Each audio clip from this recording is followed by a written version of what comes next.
मेरा नाम सईद अहमद है और कोयटा बाइकर से हमारा ताल्लुक़ है। यौम सियाहत के मौके पर जो ये आज एक इवेंट कराया गया है बहुत ज़बरदस्त है और हर शहर में होने चाहिए और इससे जो है ना मुल्क का बहुत पॉजिटिव इमेज बाहर जाएगा।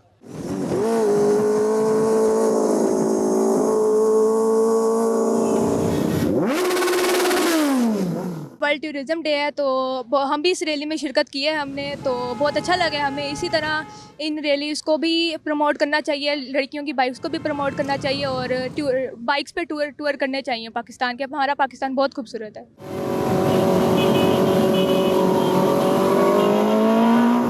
TDCP की तरफ से और मुल्तान बाइकर कम्युनिटी की तरफ से ये बहुत अच्छा इकदाम है। मुल्तान में इस तरह के इवेंट्स होना चाहिए और इस इवेंट्स के साथ एक मस्बत इमेज आता है पाकिस्तान की टूरिज़्म प्रमोट हो रही है।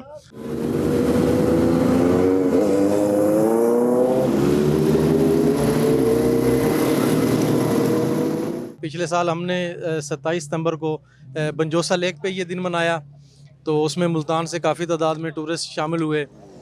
तो हम मोटर बाइक टूरिज़म को असल में फ़रोग़ देना चाहते हैं कि अच्छी बाइक हो, अच्छे गियर्स के साथ आप एक अच्छी मतलब जो है ना प्रॉपर रूल्स एंड रेगुलेशन के साथ आप टूरिंग करें।